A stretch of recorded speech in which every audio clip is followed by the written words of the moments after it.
De Corintios capítulo 12. Vamos a leer versículo 18, 19 y 20. Amén, hermanos. Amén. Amén.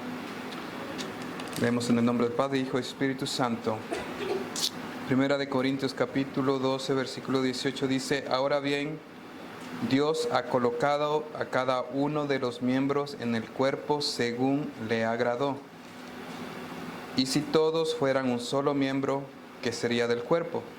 Sin embargo, hay muchos miembros, pero un solo cuerpo. Amén, hermanos. Oramos al Señor para que nos ayude esta tarde.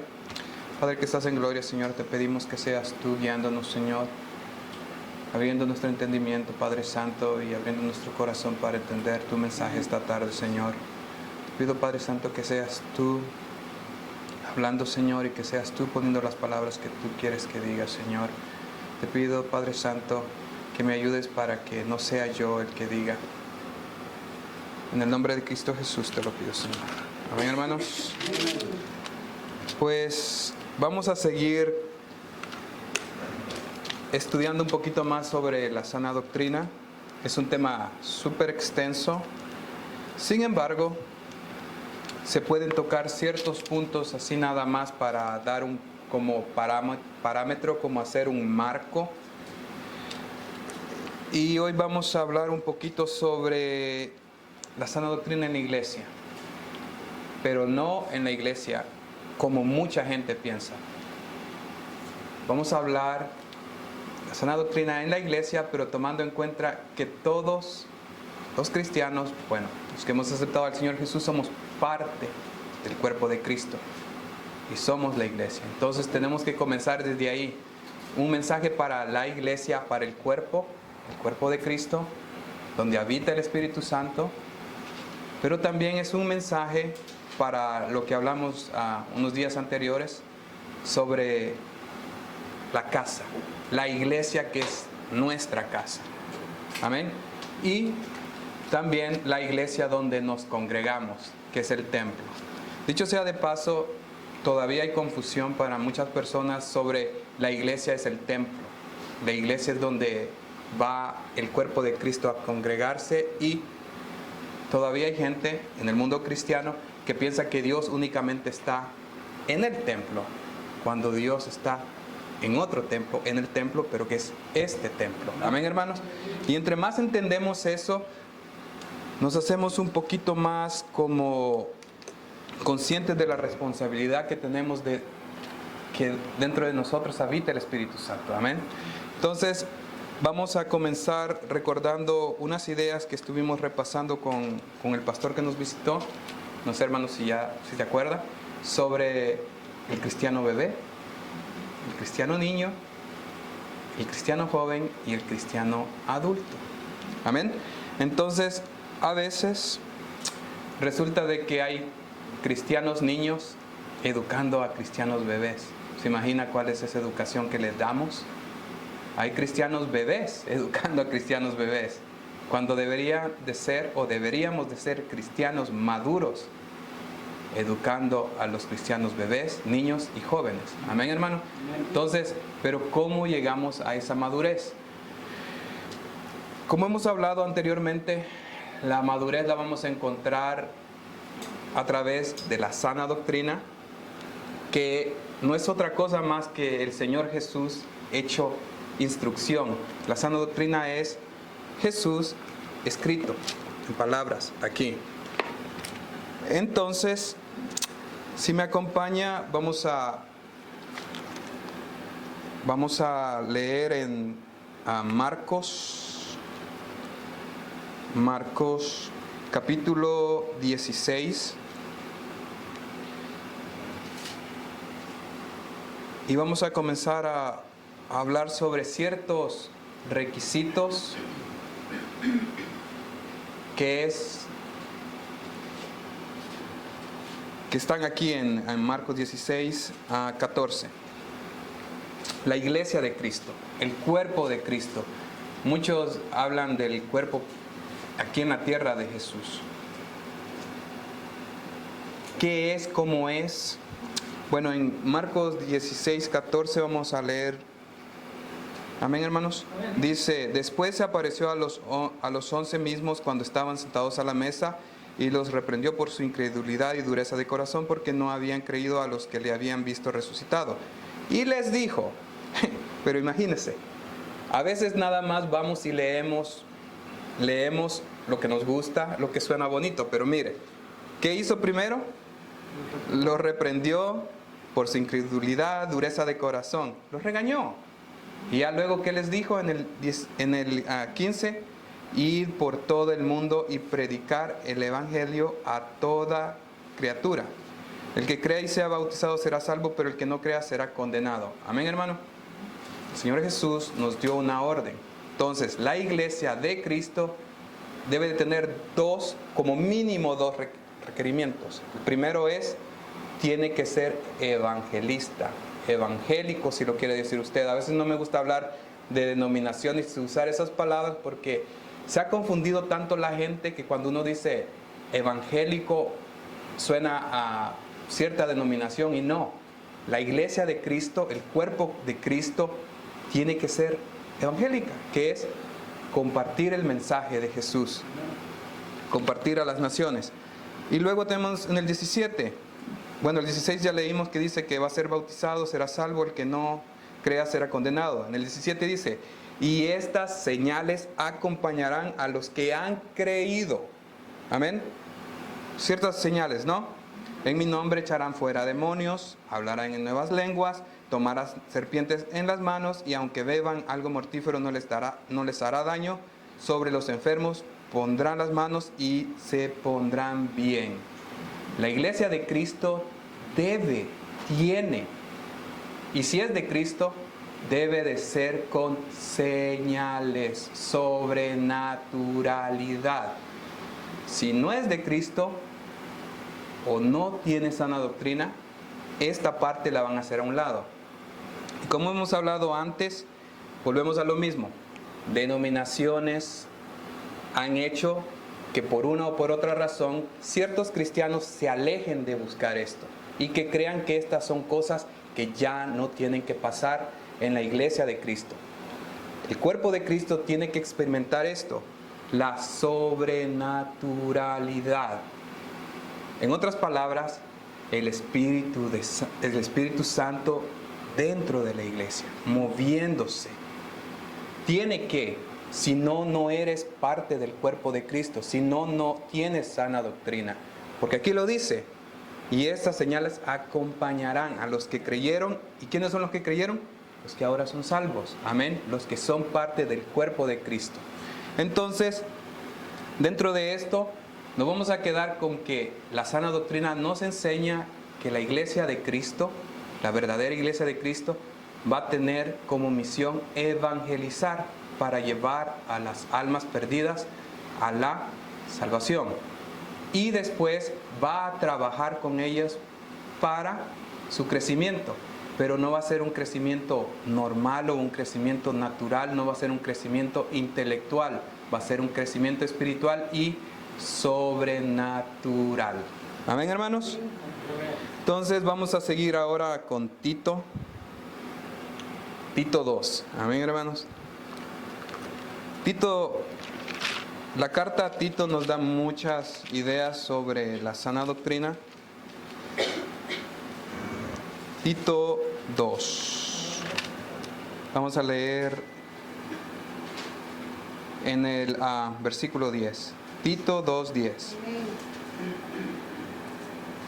Desde el 9, amén, hermanos, desde el 9 para entender un poquito más. Tito 2, desde el 9. Exhorto a los siervos a que se sujeten a sus amos en todo, que sean complacientes, no contradiciendo. Acuérdense que los siervos son los obreros, no solo aplica en su trabajo secular o en su trabajo fuera de la iglesia, sino que en toda obra que usted hace. No defraudando ni sino mostrando toda buena fe, para que adornen la doctrina de Dios nuestro Salvador en todo respecto. El 11 dice, porque la gracia de Dios se ha manifestado trayendo salvación a los hombres. 12, enseñándonos que negando la impiedad y los deseos mundanos, vivamos en este mundo sobria, justa y piadosamente. aguardando la esperanza bienaventurada y la manifestación de la gloria de nuestro gran Dios y Salvador, Cristo Jesús. En el 14 leemos, quien se dio a sí mismo por nosotros para redimirnos de toda iniquidad y purificar para sí un pueblo para posesión suya, celoso de buenas obras.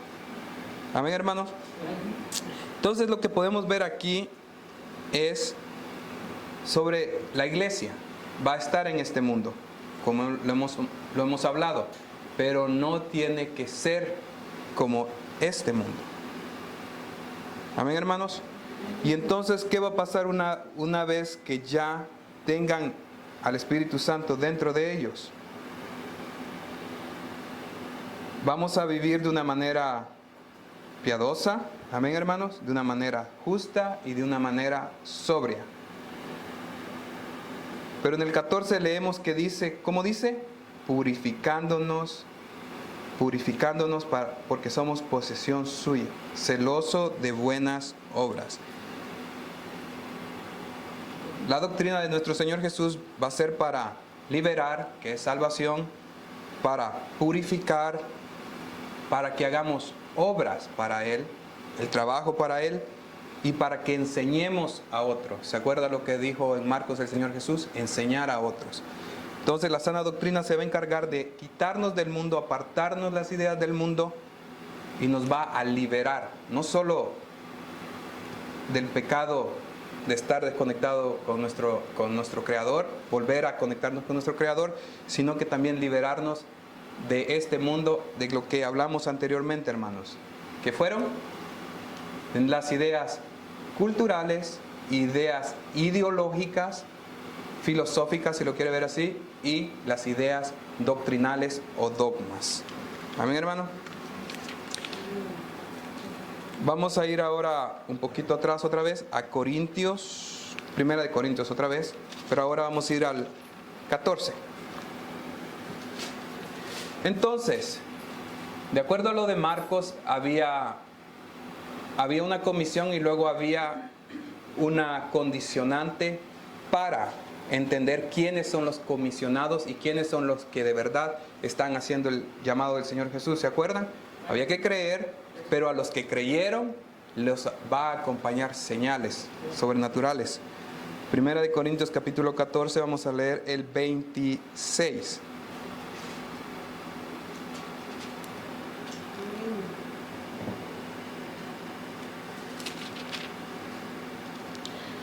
Aquí, desde el capítulo 12, 13 y 14, Pablo nos hace ver de la sobrenaturalidad que llegó a la iglesia una vez que el Espíritu Santo posó en ellos el día de Pentecostés, ¿verdad? Vamos otra vez, no me gusta usar términos porque luego hay denominaciones que se han apropiado de ese nombre y le han dado una mala fama o le han dado una terminología que muchas veces el resto de cristianos no quieren compartir, pero que está ahí. Dicho sea de paso, como hemos hablado anteriormente, hermanos, el continuismo es la doctrina bíblica, es la doctrina sana. El cesacionismo, que es de que los dones cesaron, fue interpretada por los reformadores, calvinistas, luteranos y todos esos hermanos. Pero el que ellos lo hayan interpretado así no quiere decir que la Biblia enseñe eso. Amén, hermano. El continuismo es lo que enseña la Biblia, porque habla desde que llegó el Espíritu Santo hasta que el cuerpo de Cristo sea levantado, hasta que estemos allá con Él, que van a pasar las sobrenaturalidades y los dones. Ahora bien, los hermanos que no hacen uso, sino que hacen mal uso o abuso de los dones, esa es otra historia. O los hermanos que fingen los dones, esa es otra historia también. O los hermanos que en realidad no tienen dones del Espíritu Santo, sino que tienen manifestaciones de Satanás en sus iglesias, porque no son dones. Ellos hacen creer muchas veces al resto de cristianos que las manifestaciones del Espíritu Santo han cesado. Y no, tienen que seguir, siguen. Amén, hermano. Aquí en el 26 dice, ¿qué hay que hacer pues, hermanos? Cuando os reunís, cada cual aporte salmo, enseñanza, revelación, lengua o interpretación, y que todo se haga para edificación. todo lo que se hace en la iglesia es ¿para qué? Para edificación. Edificación que es, ¿qué? Enseñanza, ¿se acuerda? La sana doctrina es ¿qué? La enseñanza, hay que enseñar. Como hablamos, ¿no? Los cristianos maduros ayudando y educando a los cristianos bebés, niños y jóvenes. Amén. Entonces, pero ¿ayudarnos de qué? ¿O ayudarnos cómo? La sana doctrina, como dijimos, nos va a quitar, o nos tiene que quitar nuestra cultura. Amén, hermanos. Nuestra cultura terrena, nuestra cultura aquí, del mundo. Llámese nacionalidad, costumbres o formas de ver la vida. ¿Qué es la cultura? Nada más para darle una breve definición. La cultura es conjunto de conocimientos, ideas, tradiciones y costumbres que son intelectualmente adquiridas y heredadas. Entonces son lo que le enseñamos los padres a los hijos. Entonces, ¿qué pasa?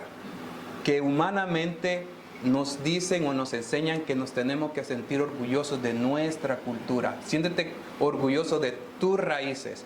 Luego aquí en este país, bueno, dicho sea de paso por algo sumamente comercial, durante octubre se la pasan todo, el mes de la no sé qué, el mes de la hispanidad, el mes de no sé cómo, y ya cada vez van creando nuevas subculturas o culturas y están haciendo otras celebraciones. Ahora está el mes de no sé qué, el mes de no sé cuánto, creando una distracción para que el ser humano se llene de otras cosas en lugar de estarse llenando de Dios.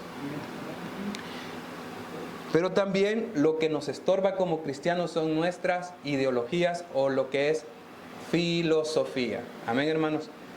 A veces yo hablo con algunos hermanos, pero también con mis familiares y con mis amigos que no son cristianos, porque saben de que pues esta es una de las cosas que yo también con las que lucho todos los días, que son las filosofías humanas, porque pues es lo que me tocó a mí combatir: ideologías, filosofías, racionamientos y todo lo que tenga que ver con el pensamiento del ser humano, cómo funciona el cerebro, todo lo que es psicología, psiquiatría, sociología, todos esos aspectos de cómo el ser humano se desenvuelve en la sociedad, cómo el ser humano interactúa con el otro ser humano, son áreas de estudio que a mí me han fascinado.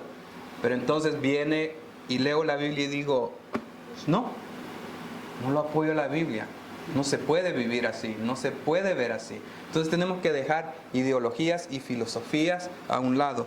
Pero ¿qué es la filosofía? Así nada más rápido, es un sistema de razonamiento donde se busca la esencia de las cosas naturales, sus causas, sus efectos y la interacción de la naturaleza y sus causas con el ser humano y el universo. Por eso es que muchos filósofos, algunos tienden a ser ateos, otros tienden a ser gnósticos y otros tienden a ser agnósticos. ¿Por qué? Porque encontrar la respuesta al universo es la idea principal que mueve al ser humano, pero siempre desde estas disciplinas es sin aceptar a Dios. Entonces, y siempre van a ser estos los que influyen en todo lo demás. Se meten en la política, se meten en la economía, se meten en las comunicaciones, se meten en el internet, están en todo. Y siempre tratan de llevar sus ideas a un punto de que el resto de seres humanos creamos lo que ellos dicen. Y por eso es que cada vez nos van apartando de la esencia de la sana doctrina, de lo que Dios quiere que aprendamos. Filosofías son distracción, hermano. Luego le voy a dar 3 ejemplos medio chistosos, pero ahí están. Luego tenemos los dogmas religiosos. Ese es otro detalle. Yo apoyo esta frase y siempre la he apoyado y la voy a seguir apoyando, creo. El opio de los pueblos es la religión. Sí, la religión es el opio de los pueblos. ¿Por qué? Porque la religión no es Dios. La religión no es Dios. La religión es dogmas, puntos Doctrinas y sistemas que se hacen ver como ciertos y que se imponen como leyes. Entonces, los dogmas religiosos o los dogmas no es Dios. Entonces, ¿qué ocupan? Muchas veces hay personas que no son ni siquiera creyentes, ni siquiera creen en Dios y se meten en la religión para obtener poder y poder manipular a las masas con la religión que ellos tienen. Un ejemplo de hace muchos años, para que pues ya murió y no me va a decir nada, el famoso Constantino. ¿Se hizo cristiano? ¿Cree que se hizo cristiano? ¿Cree que era cristiano Constantino? No. Pero se apropió de lo que estaba ahí, vio la oportunidad de manipular a la gente y metió ahí sus ideas, y luego de ahí tenemos la famosa Iglesia Romana, herencia de Constantino. Pero ese es otro cuento. Entonces, lo que podemos ver es de que ideas en el mundo nos van a apartar de la sana doctrina. Nuestra cultura, filosofías y dogmas religiosos. Entonces, ¿qué tenemos que hacer? Está interesante, ¿no? ¿Qué tenemos que hacer? Tenemos que estudiar la Biblia desde el punto de vista neutral, en el sentido de que si nos aferramos ya a una doctrina preestablecida o una doctrina que estuvo en auge, en apogeo, en cierto tiempo, siempre vamos a ver que vamos a regresar al mismo punto. Hablando con los hermanos, yo les digo de que apenas el tema de ayer que estábamos discutiendo, estábamos hablando, llegamos a un punto de que se pone de moda, pero son cosas que pasaron hace 300 años, pasaron hace 1000 años, pasaron hace 1500 años, no son doctrinas nuevas. Lo que pasa es de que ellos salen con que se me reveló algo nuevo y pues no se te reveló nada nuevo, de seguro lo viste en una película o tuviste un sueño a base de una película o leíste un libro y luego crees que es una revelación de Dios. No, Dios no te va a revelar nada nuevo que esté fuera de la Biblia. Y si lo hace, ¿sabes qué? Dios es mentiroso.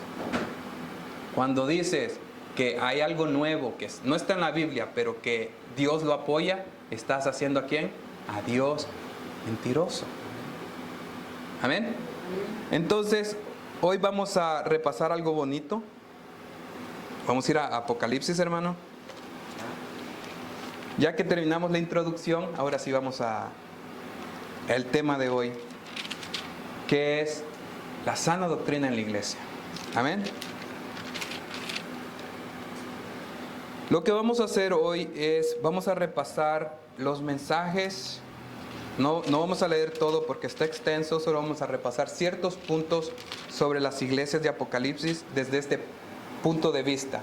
Vamos a sacar lo bueno del mensaje que se les da a las iglesias de Apocalipsis. Vamos a llevarlo a lo bueno porque el mensaje esencial a las iglesias no es, desde mi punto de vista, no es algo negativo ni tampoco es una cuestión de reprensión, es una cuestión de ánimo.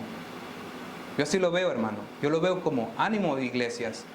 Iglesia, ánimo. Hay ánimo, ¿sí? Entonces, vamos a comenzar entendiendo que lo primero que nos llaman es, como iglesia, acuérdese, como iglesia, como individuo, como iglesia, como familia en la casa, como iglesia, como congregación. ¿Nos llaman a qué? Aquí. El que tenga oído, que oiga. ¿Y quién va a tener oído? ¿Quién tiene oído? Nada más el que sea parte del cuerpo de Cristo. Amén. Tenga oído, que oiga. Entonces vamos a comenzar en el capítulo 2 de Apocalipsis. Y entonces del versículo 1 al 7 es el mensaje a la iglesia de Éfeso. Aquí lo que vamos a ver que debemos de procurar como iglesia es, lo primero es, ¿qué, hermanos? Estar en nuestro primer amor. Si hemos dejado nuestro primer amor, tenemos que buscarlo. No se trata de regañar, no se trata de sentirnos, yo sí estoy en mi primer amor y tú no lo estás. No. Otra vez busquemos, si estamos maduros, ayudemos a los cristianos bebés, a los cristianos niños y a los jóvenes. Hay unos que ya van a llegar, hay que jalarlos, mira ya, los llevamos ahí. Hay unos que están empezando, hay que tratarlos como bebés. Y hay unos que son niños que yo pienso que es la etapa más difícil, porque el niño es el que ya sabe hablar, ya sabe correr, ya sabe caminar, ya cree que sabe y se va a poner a debatir, se va a poner a llorar, se va a poner a pelear, va a hacer sus berrinches. Entonces, hay que entender que la mayoría, o el cristiano que va a ser más difícil ayudar, es el que ya no es un bebé, porque ya se va a sentir que yo puedo comer solo. Y que ya ves, cuando es bebé, el niño te dice, ok, le das con la cucharita, ok, y el niño allí come, ¿no? Cuando es bebé, ¿qué hacen los niños? Todavía se amamantan, ¿no? Las que son madres, o nosotros los padres le dan la pacha, biberón, manil, ¿cómo le dicen? En México tiene otra palabra, el biberón, la pacha, mamila, y le das la mamila no, pero ya cuando ya es niño, que quiere comer lo que él quiere, no quiere comer lo que le das, que quiere sentarse donde él se quiere sentar, que ya no quiere el restaurante donde lo quieres llevar, y siempre hacen su show, o como dicen en México, hacen su pancho, y comienzan ahí, o sea, ya cuando están un poquito más centrados, está complicado, ¿no? Entonces, ya, hay que seguir con eso, con la mentalidad de que si ya somos cristianos maduros, tenemos que ayudar a los bebés, tenemos que ayudar a los niños, y pues también a los jóvenes. Los jóvenes ya están grandes, ya entienden, ya pueden leer por sí mismos, apoyan, ayudan. Son aquellos que ya están activos en la iglesia, pero todavía nos falta dar el estirón para decir, oh, ya estás maduro. Pero ahí andamos, amén, hermano. Los niños van a ser esos que ya se sientan y que dicen, pues yo no necesito ayudar, yo no necesito hacer nada, yo no necesito esto, pues yo puedo, yo solo, ya. Y los bebés, pues los que acaban de llegar, usted me entiende, hermanos. Pero entonces, el trabajo es hablar de que todos, no importa, todos los que tenemos oídos, debemos de estar en nuestro primer amor. Amén, amén. Y como ya hablamos, ¿qué nos va a quitar el primer amor, hermanos? Ya lo hablamos, está muy fácil. Volvemos a lo mismo: cultura, filosofías, ideologías y dogmas religiosos. Eso es lo que nos va a apartar del primer amor, que es el ¿qué? El mundo. Pero entonces, ¿qué más hay en Éfeso? Hay que perseverar, hermanos. Del 1 al 7, ahí está el otro, la perseverancia. Hay que perseverar, como cristianos tenemos que perseverar. Tengamos el nivel de cristiano que tengamos. Acuérdese los niveles que nos explicó el hermano la vez pasada. No importa en el nivel que estemos, pero hay que perseverar. Y el otro es buenas obras. Éfeso, hay que hacer buenas obras. Las buenas obras están ahí. Sigamos haciendo buenas obras. Y si crees que no estás haciendo obras todavía, involúcrate, ayuda, participa. Hay que hacer buenas obras. Y volvemos a lo mismo, hermanos, el mismo punto, no solo en el templo donde te congregas, también en tu casa, para ti mismo, cuando estás solo, en la calle, en tu trabajo, buenas obras. Del 8 al 11, aquí, en el capítulo 2, vamos a ver a Esmirna, ¿verdad? Amén, hermanos. Entonces, lo bueno que podemos sacar de aquí es que, aunque seas pobre, aunque luego te digan por ahí algunas doctrinas de que si no tienes dinero es porque no estás bendecido, es mentira. Aquí es claramente, del 8 al 11 podemos leer de que aunque eres pobre, estás rico, ¿sí? No creas en la pobreza. La pobreza material es nada más un espejismo de este mundo. Debemos de buscar la riqueza espiritual. El otro punto que podemos sacar de aquí es que estamos preparados, estamos equipados para la tribulación. ¿Sí? Así de fácil. Si eres cuerpo de Cristo, estás equipado para la tribulación. Y la tribulación puede ser cualquier cosa, hermano. Desde volvemos a lo mismo, desde la pobreza, el desempleo, las enemistades, enfermedades. Equipados para la tribulación. Pero sobre todo esto, debemos de no temer, no tener miedo, no tener miedo. Amén. Vamos a ir un poquito más adelante ahora en Pérgamo, ¿verdad? Del 12 al 17. ¿Qué es o qué podemos ver de lo que es la sana doctrina en la iglesia con respecto a Pérgamo? ¿Sí? Es guardar la fe y guardar su nombre, su gloria, su honra. Debemos de guardar la fe, debemos de seguir con fe. La iglesia de sana doctrina debe de seguir firme en la fe. Y debe de seguir firme guardando su nombre y dándole honra. Y sobre todo, la iglesia de sana doctrina debemos de ser astutos en esto, en descartar la sana doctrina. La iglesia de sana doctrina te va a hacer descartar, es decir, sacar de tu vida ¿qué? Inmoralidades, ídolos y toda clase de tropiezos. No se te va a ocurrir o no se nos va a ocurrir hacer tropezar a nadie. Amén, hermanos. Todo eso está del 12 al 17 cuando estudiamos a la iglesia de Pérgamo, de lo positivo. Y es más, aunque parece regaño, es positivo. Porque si te dicen ¿qué te falta? Pues te falta esto. Eso es positivo. Ya sé lo que me falta. A veces sabemos lo que nos falta, nos dicen lo que nos falta, pues no podemos o no queremos hacerlo. Amén, hermanos. Entonces vamos a ahora Tiatira, del 18 al 27. La sana doctrina en la iglesia nos va a hacer andar en obras, buenas obras, nos va a hacer andar en amor y en fe. Ya lo repasamos, pero eso es algo más que podemos sacar de aquí. Obras, amor y fe. Y la sana doctrina te va a hacer rechazar a los falsos profetas. Amén. La sana doctrina en la iglesia te va a hacer que rechaces las falsos profetas. Aquí podemos ver a Jezabel, ¿no? La influencia de Jezabel, pero no nos vamos a meter mucho en eso. Pero de la misma manera vamos a ver de que nos hace rechazar los falsos profetas y de igual manera nos hace rechazar la inmoralidad y los ídolos.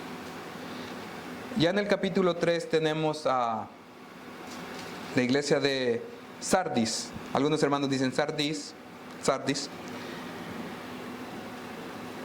Capítulo 3 del 1 al 6. ¿Qué podemos sacar de aquí? Que es importante velar. Velar, velar y velar. Pero no velar solo en el sentido, muchas veces podemos pensar de que velar significa pasar una noche en vela. No, velar es seguir esperando que venga el Señor Jesús. Pero ¿cómo lo vas a esperar? Y este es un tema que pues lo hablamos, pero a veces como que no hace clic. Si estás esperando la venida del Señor, si estás velando por la venida del Señor, ¿cómo lo vas a esperar? Fácil, consagrándote, apartándote ¿de qué? Volvemos de lo mismo, de las cosas del mundo, de los placeres del mundo y de las ideas del mundo. También aquí podemos ver que es importante terminar lo que empezamos. Debemos de terminar lo que empezamos. A Sardis se le da eso, que hay que terminar lo que empezamos. Si una vez dijiste, Señor, lo voy a hacer, y ya te comprometiste, termínalo. Recompensa vamos a tener, amén, hermano. Pero entonces lo importante es terminar lo que empiezas. No dejes las cosas a medias. Eso es lo mismo de la perseverancia. Otro aspecto que tenemos que destacar de la iglesia de sana doctrina es que sí, son pocos. Amén. Somos pocos. Amén. Somos pocos, somos pocos. Las iglesias de sana doctrina son pocos, somos pocos. No va a ser esa iglesia populosa, ese ministerio súper famoso o ese grupo cristiano que esté bien así de moda y que todo el mundo diga wow y que no, va a ser poco, porque vamos a ser serios, vamos a ser honestos, vamos a ser responsables, vamos a ser maduros, no vamos a engañar y nuestro objetivo es ayudar, como dijimos, estamos maduros, ayudar a los bebés, a los niños y no les vamos a dar, acuérdese la sentencia que está, que el que haga tropezar a un niño, que le fuere mejor que amarrarse una piedrota al pie y tirarse, ¡pum! Entonces, si ya estamos maduros, vamos a entender que no podemos andar jugando con esto. Pero entonces, vamos a ver que también hay algo más aquí en Sardis. Debemos de estar vivos. Vivos. Amén. Pero muchos pensarán, ¿vivos qué? ¿Astutos? No. ¿Vivos? ¿Vivos qué? ¿Brincolines, gritando, alegres? Sí, pero no. No, ni esto ni lo otro, sino que vivos, ¿por qué? Porque no compartimos doctrina de ¿qué? De muertos. Y como hemos hablado anteriormente y lo vamos a seguir hablando, ¿cuáles son las doctrinas de muertos? Las doctrinas del mundo. No podemos tener dentro de nosotros doctrinas del mundo. Tenemos que estar vivos. Amén, hermanos. Entonces, allí en el capítulo 3 nos vamos a ir ahora del 7 al 13. Para algunos hermanos va a ser conocido este párrafo. Del 7 al 13. Amén, hermanos. ¿Sí lo han leído antes, no? Una iglesia Filadelfia. Aquí vamos a aprender de algo sobre poder. ¿Por qué hay poco poder? ¿Por qué se tiene poco poder? ¿Por qué? ¿No es para todos tener poder? Puede ser que sea eso. Solo es para cierta parte del cuerpo de Cristo. Acuérdense, todos los miembros son diferentes, todos cumplen su función, pero van a haber partes del cuerpo que no tengan tanto poder, o todo el cuerpo de Cristo va a tener poder, solo que con diferentes funciones. Entonces aquí hay un llamado de ¿por qué hay poco poder? Le está diciendo, pues, tienes poco poder, pero como podríamos decir, ¿y por qué tienen poco poder? ¿Por qué tenemos poco poder? Amén, hermanos. Entonces, ¿qué tenemos que hacer? Buscar el poder. Amén. Estar más cerca del Espíritu Santo, tener comunión con el Espíritu Santo, que nos guíe el Espíritu Santo y pedir poder. Yo sé que a veces suena como cliché o suena como propaganda de algún evento, pero sí, debemos de buscar el fuego, la llenura del Espíritu Santo, pero no la llenura como le enseñan algunos hermanos ahí en algunos videos o en algunos lugares. La verdadera llenura del Espíritu Santo, el poder. Amén. Pero Filadelfia también nos enseña algo más, que la iglesia de sana doctrina va a ser aquella que guarde la palabra. La iglesia de sana doctrina es aquella que guarda la palabra, hermanos. No hay otra, no hay vuelta de hoja, no hay que... Sí, nosotros somos de sana doctrina, pero la Biblia la leemos de vez en cuando. Es mejor que estudiemos los escritos de cierto hermano o de cierto profeta. O sí, la Biblia está muy interesante, pero es que vieras que el libro que recién escribió el hermano, el apóstol, el pastor, vieras qué bonito lo explica. Ese libro sí me ha ayudado a entender. No. La iglesia de sana doctrina te va a enseñar que tienes que guardar la palabra. No hay otra forma, no hay otro libro, no hay otro lugar, no hay otro camino. Y si creemos, otra vez, si creemos que hay otra enseñanza fuera de la Biblia, ¿a quién hacemos mentiroso? A Dios. Amén. Y entonces también podemos ver aquí que pues hay que perseverar. Como ya vimos anteriormente, parte de velar, consagrarse, es perseverar. Hay que seguir perseverando. Y que se cayó el tornillo de la silla. Pues hay que levantar el tornillo y hay que volvérselo a poner a la silla. Y hay que seguir empujando la silla. Y se le cayó una llanta a la silla y hay que seguir empujando la silla. Y hay que ponerle la llanta. Hay que seguir perseverando. ¿Hasta qué? Hasta que el Señor regrese, ¿no? Hasta que el Señor nos lleve. Amén. Y ya para terminar, la última iglesia es la Odisea, ¿verdad, hermanos? 14 al 22, ahí en el 14 al 22, allí en el capítulo 3 de Apocalipsis. Amén. ¿Qué podemos sacar de la Odisea? Pues parecido a lo que ya hablamos un poquito de Sardis y anteriormente permítame, hermano, de Esmirna.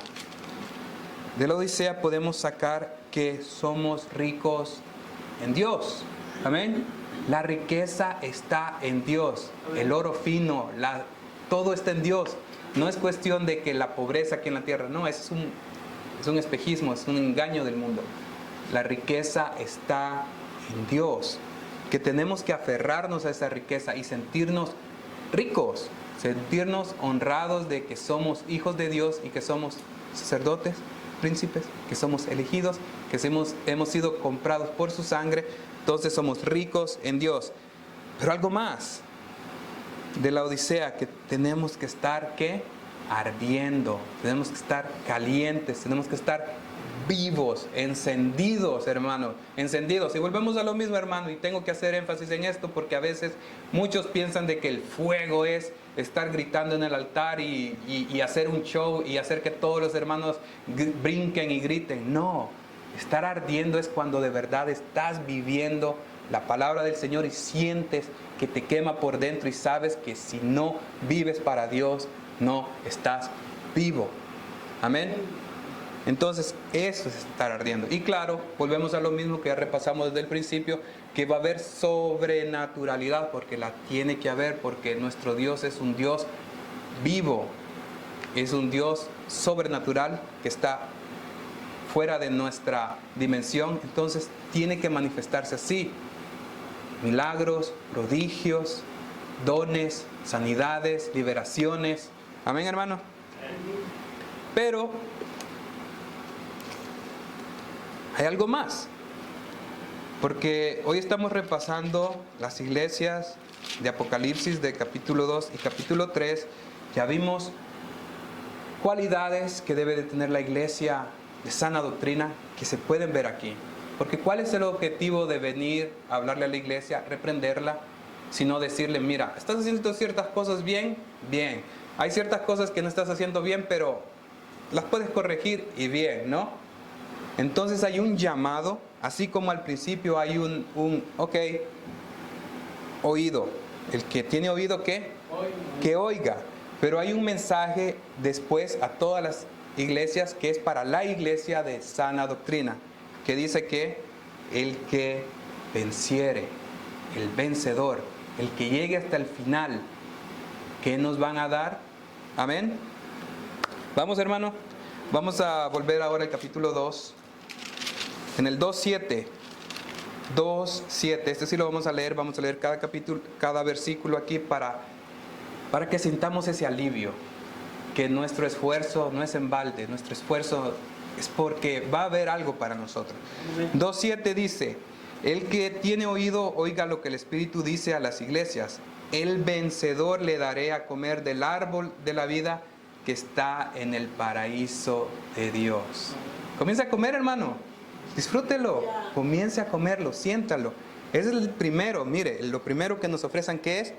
Comer del árbol de la vida, ese que le pusieron que lo censuraron, que le pusieron las espaditas y que nadie va a entrar. ¿Se acuerda? Amén. Vamos a comer. Amén, hermano.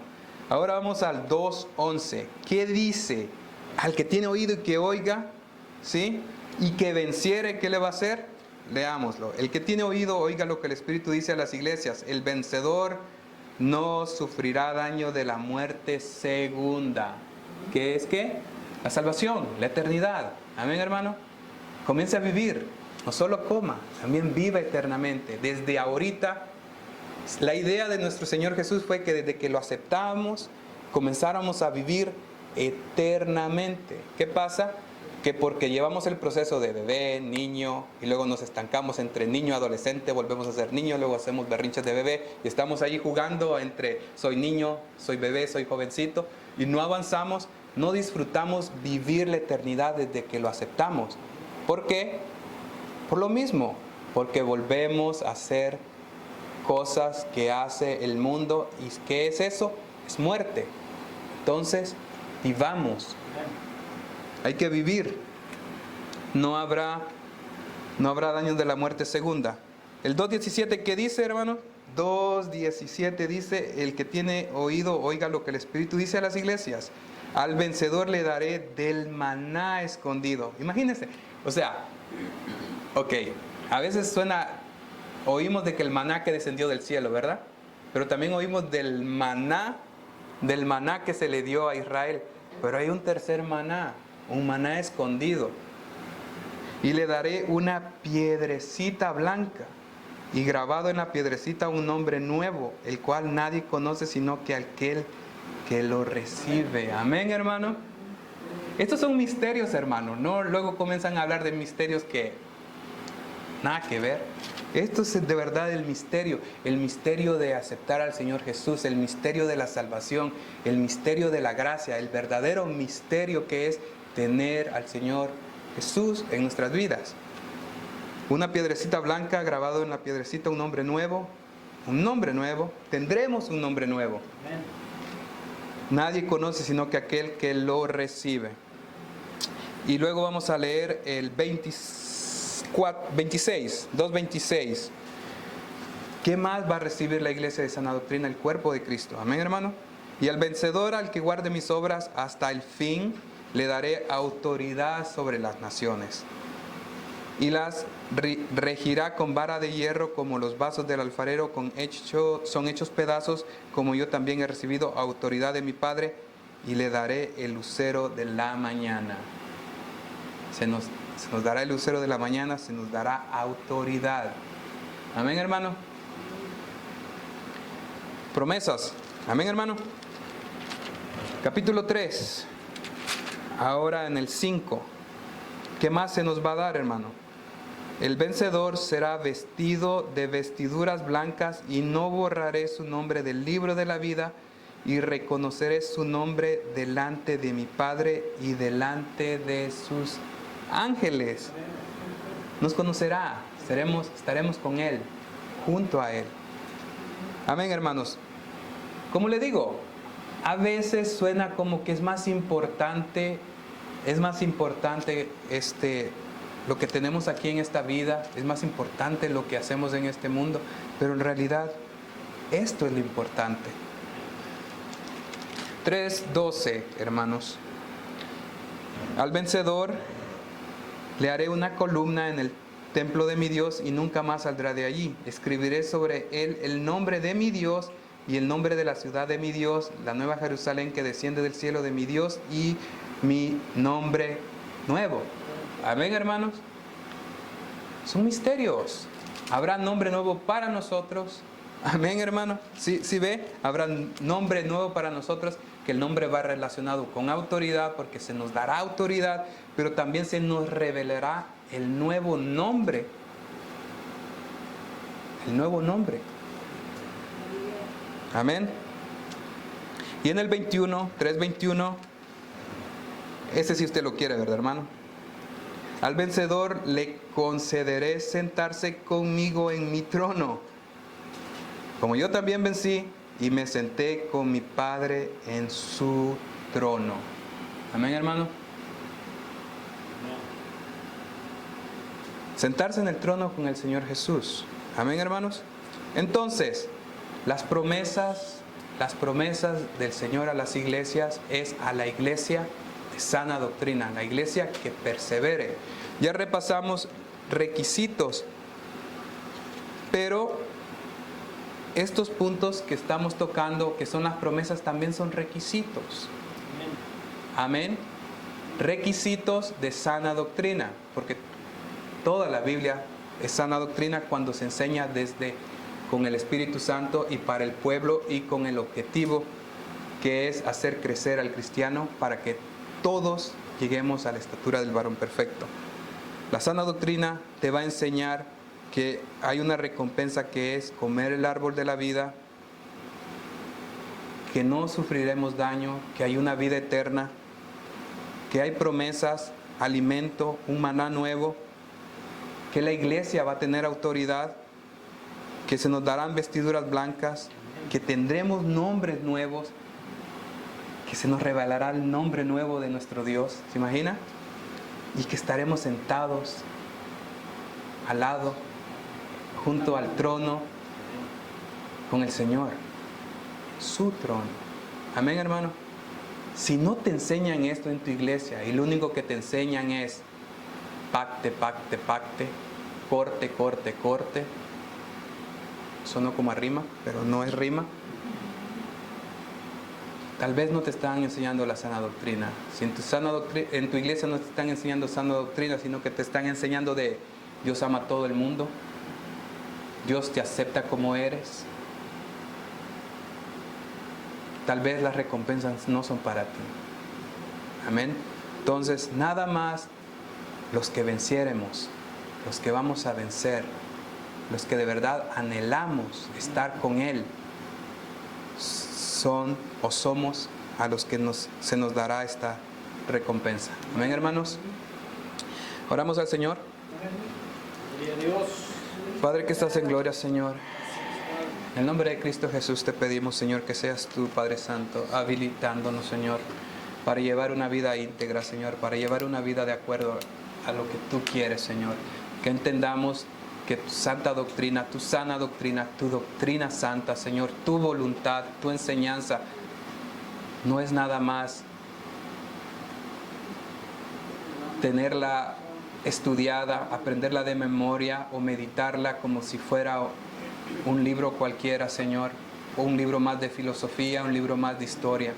Que tu sana doctrina, Señor, es para vivirla, para que nuestra vida cambie y para que podamos llegar a la estatura del varón perfecto, para que seamos cristianos maduros, Señor, para que entendamos todas las promesas que tú tienes, pero que esas promesas son en base a requisitos que tú mismo nos das y que no son requisitos inalcanzables para nosotros porque tenemos a tu Espíritu Santo, Señor, guiándonos. Por eso, Señor, te pedimos esta noche, Señor, que sea tu Espíritu Santo guiándonos, Señor. Que no seamos nosotros tomando decisiones, Señor. Que no seamos nosotros pensando lo que nos conviene, Señor, sino que sea tu Espíritu Santo diciéndonos qué es lo que tenemos que hacer, a dónde tenemos que ir, cuál es el siguiente paso en nuestras vidas. No solamente como individuos, como templo del Espíritu Santo, sino que también como iglesia individual, como iglesia en nuestros hogares y como iglesia congregacional, Señor. Que entendamos, Padre Santo, de que el cuerpo de Cristo tú lo has dejado o está en todos lados en el mundo, Señor, y que nosotros debemos de respetar tu decisión, que debemos de entender, Señor, que tú obras de la manera que tú quieres hacerlo y que no todos van a ejercer las mismas labores que nosotros ejercemos, Señor, sino que tú has decidido qué parte del cuerpo seamos, Señor. En el nombre de Cristo Jesús te lo pedimos, Señor. Y de la misma manera, Padre Santo, te pedimos que nos lleves a nuestros hogares, que nos cuides en nuestro camino, que nos prepares para el próximo servicio. En el nombre de Cristo Jesús te lo pedimos, Señor. Amén y amén. Amén. Gloria a Dios. Amén, Señor.